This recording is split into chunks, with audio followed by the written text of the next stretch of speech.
কেন চুমু দিব? তোমরা আমি জোরে কথা বলিনি। তোমরা কেন চুমু দিব বলো? আমি কি জোরে কথা বলেছি? তোমরা আমি কি জোরে কথা বলেছি? কখন? এখন তোমরা চুমু দিতে পাবো না। তোমরা পড়ালেখার সময় দুষ্ট করো, তোমরা কেন চুমু দিব? তোমরা বলো কেন চুমু দিব? তোমরা আমি কি করেছি? মারছে কই মারলাম?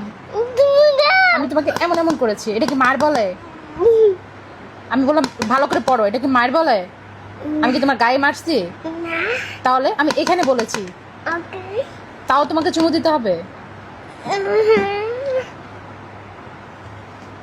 আসো একটু চুমু দিয়ে দিই। হুম, ওকে, আর জোরে কথা বলবো না। লাগিয়ে দিছি